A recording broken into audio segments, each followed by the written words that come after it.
ਸੱਜਣੋ ਤੇ ਮਿੱਤਰੋ ਅਸਲਾਮ ਵਾਲੇਕਮ। ਮੈਂ ਹਾਂ ਤੁਹਾਡਾ ਮੇਜ਼ਬਾਨ ਅਸਗਰ ਪਵਾਰ ਤੇ ਤੁਸੀਂ ਵੇਖ ਰਹੇ ਹੋ ਮੇਰਾ YouTube ਚੈਨਲ ਲਹਿੰਦਾ ਪੰਜਾਬ ਵਲੌਗ। ਸੱਜਣੋ ਤੇ ਮਿੱਤਰੋ, ਤੁਸੀਂ ਜਾਣਦੇ ਹੋ ਕਿ ਪੰਜਾਬ ਦੇ ਬਹੁਤ ਹੀ ਖੂਬਸੂਰਤ ਰੰਗ ਨੇ, ਇਹਦੀ ਬਹੁਤ ਹੀ ਖੂਬਸੂਰਤ ਸਕਾਫਤ ਹੈ।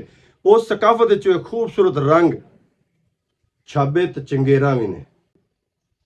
ਅੱਜ ਇਹ ਖੂਬਸੂਰਤ ਰੰਗ ਤੁਹਾਨੂੰ ਵਿਖਾਵਾਂਗੇ ਕਿ ਇਹ ਰੰਗ ਕਿਵੇਂ ਭਰੇ ਜਾਂਦੇ ਨੇ। ਇਸ ਵੀਡੀਓ ਬਣਾਉਣ ਦਾ ਮਕਸਦ ਸਿਰਫ ਇਹ ਸੀ ਕਿ ਸਕਾਫਤ ਦਾ ਇਹ ਖੂਬਸੂਰਤ ਰੰਗ ਵੀ ਤੁਹਾਨੂੰ ਵਿਖਾਇਆ ਜਾਵੇ। ਇਹ ਛਾਬਾ ਕਿਵੇਂ ਬਣਦਾ ਹੈ, ਕੌਣ ਬਣਾਉਂਦਾ ਹੈ, ਕਿੰਨਾ ਟਾਈਮ ਲੱਗਦਾ ਹੈ, ਇਹਦਾ ਖਾਮ ਮਟੀਰੀਅਲ ਕਿੱਥੋਂ ਆਉਂਦਾ ਹੈ। ਮੇਰੇ ਚੈਨਲ ਨੂੰ ਸਬਸਕ੍ਰਾਈਬ ਕਰ ਦਿਓ, ਲਾਈਕ ਕਰ ਦਿਓ ਤੇ ਅੱਛਾ ਜਿਹਾ ਕਮੈਂਟ ਲਾਜ਼ਮੀ ਕਰਿਆ ਜੇ ਇਸ ਸਕਾਫਤ ਦੇ ਹਵਾਲੇ ਨਾਲ। ਆਓ ਵੀਡੀਓ ਵੇਖਦੇ ਹਾਂ। ਲਹਿੰਦੇ ਤੇ ਚੜ੍ਹਦੇ ਪੰਜਾਬ ਦੇ ਸੱਜਣੋ ਤੇ ਮਿੱਤਰੋ, ਆਪ ਖਾਣਾ ਹੋਵੇ ਜਾਂ ਮਹਿਮਾਨ ਆ ਜਾਣ, ਉਹਨਾਂ ਨੂੰ ਖਾਣਾ ਖਿਲਾਣਾ ਹੋਵੇ, ਉਹਨਾਂ ਦੇ ਸਾਹਮਣੇ ਰੋਟੀਆਂ ਰੱਖਣ ਵਾਸਤੇ ਬਰਤਨ ਦੀ ਜ਼ਰੂਰਤ ਪੈਂਦੀ ਹੈ, ਜਿਹਨੂੰ ਅਸੀਂ ਪੰਜਾਬੀ ਦੇ ਵਿੱਚ ਛਾਬਾ ਆਖਦੇ ਹਾਂ ਤੇ ਮਕਾਮੀ ਜ਼ੁਬਾਨ ਦੇ ਵਿੱਚ ਚੰਗੇਰ ਆਖਦੇ ਹਾਂ। ਜੇ ਇਹਦੇ ਬਣਾਉਣ ਦਾ ਪ੍ਰੋਸੈਸ ਦੇਖੀਏ ਤੇ ਜਦੋਂ ਵਾਢੀਆਂ ਨੂੰ ਹੱਥ ਲੱਗਦਾ ਹੈ ਤੇ ਮੋਟਾ ਕਣਕ ਦਾ ਨਾੜ ਇਕੱਠਾ ਕੀਤਾ ਜਾਂਦਾ ਹੈ, ਸਿੱਟੇ ਅਲੱਗ ਕੀਤੇ ਜਾਂਦੇ ਨੇ, ਉਹਨਾਂ ਦੀ ਸਫਾਈ ਸੁਥਰਾਈ ਕੀਤੀ ਜਾਂਦੀ ਤੇ ਉਸ ਤੋਂ ਬਾਅਦ ਉਹਨੂੰ ਸੁਕਾ ਦਿੱਤਾ ਜਾਂਦਾ ਹੈ। ਸੁਕਾਉਣ ਤੋਂ ਬਾਅਦ ਉਹਨੂੰ ਖੂਬਸੂਰਤ ਰੰਗਾਂ ਦੇ ਵਿੱਚ ਰੰਗ ਲਿਆ ਜਾਂਦਾ ਹੈ। ਇਹ ਸਾਰਾ ਪ੍ਰੋਸੈਸ ਪੰਜਾਬ ਦੀਆਂ ਖਵਾਤੀਨ ਆਪਣੇ ਘਰਾਂ ਦੇ ਵਿੱਚ ਹੀ ਕਰ ਲੈਂਦੀਆਂ ਨੇ। ਇਸ ਨਾੜ ਨੂੰ ਅੱਜ ਰੰਗ ਕੀਤਾ ਗਿਆ ਮੁxtਲਿਫ ਰੰਗਾਂ ਦੇ ਵਿੱਚ ਤੇ ਇਸ ਵਜ੍ਹਾ ਤੋਂ ਇਹ ਧੁੱਪੇ ਪਾ ਦਿੱਤਾ ਤਾਂ ਕਿ ਇਹ ਸੁੱਕ ਜਾਵੇ ਤੇ ਇਹਦਾ ਰੰਗ ਵੀ ਪੁਖਤਾ ਹੋ ਜਾਵੇ, ਪੱਕਾ ਹੋ ਜਾਵੇ, ਬਾਅਦ ਦੇ ਵਿੱਚ ਲਵੇ ਨਾ।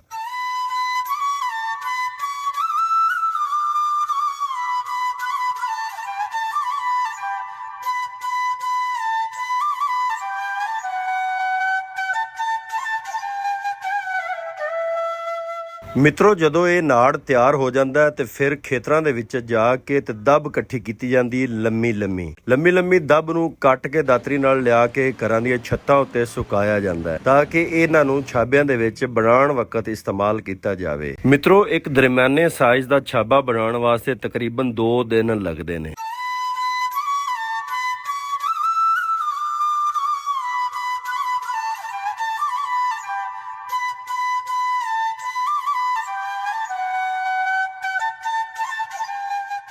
ਮਿੱਤਰੋ, ਤੁਸੀਂ ਵੇਖ ਰਹੇ ਹੋ ਕਿ ਇਹ ਦੱਬ ਵੀ ਇਕੱਠੀ ਕਰ ਲਈ ਹੋਈ ਹੈ ਤੇ ਛਾਬਿਆਂ ਦਾ ਕੰਮ ਸ਼ੁਰੂ ਹੋ ਚੁੱਕਿਆ ਹੈ ਔਰ ਇਹ ਨਾੜ ਜਿਹੜਾ ਹੈ ਮੁxtਲਿਫ ਰੰਗਾਂ ਦੇ ਵਿੱਚ ਰੰਗ ਕਰਕੇ ਤੇ ਉਹਨਾਂ ਨੂੰ ਬੰਨ ਕੇ ਰੱਖ ਦਿੱਤਾ ਹੈ। ਜਿੱਥੇ ਜਿਹੜੇ ਰੰਗ ਦੀ ਜ਼ਰੂਰਤ ਹੋਈ ਉਸ ਰੰਗ ਦੇ ਨਾੜ ਨੂੰ ਕੱਢ ਕੇ ਇਸਤੇਮਾਲ ਕਰ ਲਿਆ ਜਾਏਗਾ। ਇਹ ਬਿਲਕੁਲ ਆਗਾਜ਼ ਹੋਇਆ ਹੈ ਇਸ ਛਾਬੇ ਦਾ। ਇਹ ਹਾਲੇ ਤੱਕ ਬਿਲਕੁਲ ਛੋਟਾ ਜਿਹਾ, ਥੋੜੇ ਜਿਹੇ ਵਲਾਵੇਂ ਇਹਨੂੰ ਦਿੱਤੇ ਨੇ ਤੇ ਥੋੜਾ ਜਿਹਾ ਹੀ ਬਣਿਆ ਹੈ। ਇਹ ਤੁਸੀਂ ਵੇਖ ਲਓ ਕਿੰਨੀ ਖੂਬਸੂਰਤੀ ਨਾਲ ਤੇ ਕਿੰਨੀ ਨਫਾਸਤ ਨਾਲ ਇਹ ਚੀਜ਼ਾਂ ਬਣਾਏ ਜਾਂਦੇ ਨੇ। ਇਹਦੇ ਸਾਰੇ ਪ੍ਰੋਸੈਸ ਵਾਸਤੇ ਇੱਕ ਵੱਡਾ ਸਾਰਾ ਖਦੂਆ ਚਾਹੀਦਾ, ਸੂਏ ਦੇ ਵਿੱਚ ਇਹ ਨਾੜ ਪਾ ਕੇ ਤੇ ਵਿੱਚੋਂ ਦੀ ਨੰਗਾਉਂਦੇ ਜਾਂਦੇ ਨੇ ਤੇ ਇਹ ਨਾਲ ਬਣਦਾ ਜਾਂਦਾ ਹੈ। ਇਹ ਤੁਸੀਂ ਵੇਖ ਰਹੇ ਹੋ ਕਿ ਇਹ ਮੁੱਢ ਲੱਗੇ ਪਏ ਨੇ ਮੁxtਲਿਫ ਡਿਜ਼ਾਈਨਾਂ ਦੇ ਵਿੱਚ, ਮੁxtਲਿਫ ਰੰਗਾਂ ਦੇ ਵਿੱਚ ਤੇ ਜਦੋਂ ਵੀ ਟਾਈਮ ਮਿਲਿਆ ਇਸ ਤੇ ਕੰਮ ਕੀਤਾ ਜਾਏਗਾ ਤੇ ਬਾਕੀ ਛਾਬਾ ਮੁਕੰਮਲ ਕਰ ਲਿਆ ਜਾਏਗਾ। ਇਹ ਜਿਹੜਾ ਛਾਬਾ ਹੈ ਇਹ ਵੀ ਤਕਰੀਬਨ ਮੁਕੰਮਲ ਹੋਣ ਦੇ ਨੇੜੇ ਹੈ। ਇਹ ਬੱਚਿਆਂ ਵਾਸਤੇ ਛੋਟੀ ਜੀ ਛਾਬੀ ਬਣਾਈ ਜਾ ਰਹੀ ਹੈ ਤੇ ਇਹ ਤੁਸੀਂ ਵੇਖ ਰਹੇ ਹੋ ਕਿ ਅੱਗੋਂ ਪਿੱਛੋਂ ਦੋਨਾਂ ਸਾਈਡਾਂ ਤੋਂ ਬੜੀ ਹੀ ਨਫਾਸਤ ਨਾਲ ਬਣਾਇਆ ਜਾਂਦਾ ਹੈ।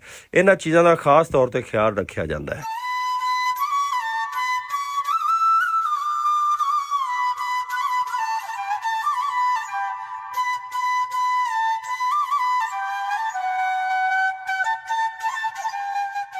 ਲਹਿੰਦੇ ਤੇ ਚੜ੍ਹਦੇ ਪੰਜਾਬ ਦੇ ਭੈਣੋ ਤੇ ਭਰਾਓ, ਇਹ ਤੁਸੀਂ ਵੇਖ ਰਹੇ ਹੋ ਕਿ ਛਾਬੇ ਬਣ ਚੁੱਕੇ ਨੇ ਤੇ ਮੁxtਲਿਫ ਡਿਜ਼ਾਈਨਾਂ ਦੇ ਵਿੱਚ, ਬੜੇ ਹੀ ਖੂਬਸੂਰਤ ਡਿਜ਼ਾਈਨਾਂ ਦੇ ਵਿੱਚ ਬਣ ਚੁੱਕੇ ਨੇ। ਇਹ ਛੋਟੇ ਵੀ ਨੇ ਤੇ ਵੱਡੇ ਵੀ ਨੇ। ਮਿੱਤਰੋ, ਇਹ 3 ਸਾਈਜ਼ ਦੇ ਹੁੰਦੇ ਨੇ। ਸਭ ਤੋਂ ਛੋਟਾ ਜਿਹਨੂੰ ਅਸੀਂ ਛਾਬੀ ਆਖ ਦਿੰਨੇ, ਉਸ ਤੋਂ ਦਰਮਿਆਨਾ ਸਾਈਜ਼ ਜਿਹੜਾ ਹੈ ਉਹਨੂੰ ਛਾਬਾ ਆਖ ਦਿੰਨੇ, ਜਿਹੜਾ ਸਭ ਤੋਂ ਵੱਡਾ ਸਾਈਜ਼ ਹੈ ਇਹਨੂੰ ਮਿੱਤਰੋ ਤੁਸੀਂ ਦੱਸਣਾ ਹੈ ਕਿ ਇਸ ਨੂੰ ਕੀ ਆਖਿਆ ਜਾਂਦਾ ਹੈ। ਤੁਹਾਡੀ ਜ਼ੁਬਾਨ ਦੇ ਵਿੱਚ, ਤੁਹਾਡੀ ਬੋਲੀ ਦੇ ਵਿੱਚ, ਮਕਾਮੀ ਬੋਲੀ ਦੇ ਵਿੱਚ ਕੀ ਆਖਿਆ ਜਾਂਦਾ ਹੈ, ਕਮੈਂਟਾਂ ਦੇ ਵਿੱਚ ਲਾਜ਼ਮੀ ਦੱਸਿਆ ਜੇ।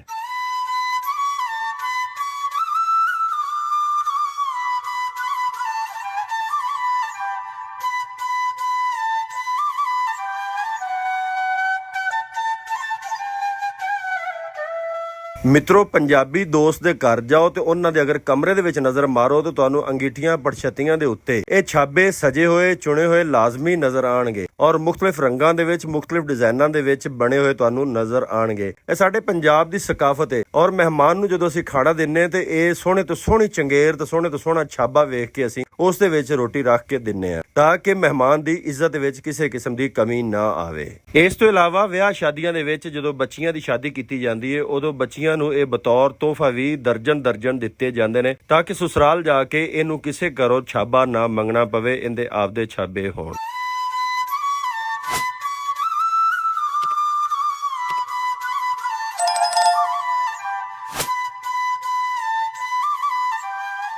ਇਹ ਛਾਬਾ ਬਣਦੇ ਦਾ ਪ੍ਰੋਸੈਸ ਤੁਸੀਂ ਵੇਖੋ ਕਿਸ ਤਰ੍ਹਾਂ ਖੂਬਸੂਰਤੀ ਨਾਲ ਨਾੜ ਨੂੰ ਦਬ ਦੇ ਉੱਤੇ ਲਪੇਟ ਕੇ ਗੋਲ ਪਾਈਪ ਦੀ ਸ਼ਕਲ ਵਿੱਚ ਬਣਾ ਕੇ ਤੇ ਇਹਨੂੰ ਮੜਿਆ ਜਾਂਦਾ ਹੈ ਤੇ ਬਣਾਇਆ ਜਾਂਦਾ ਹੈ।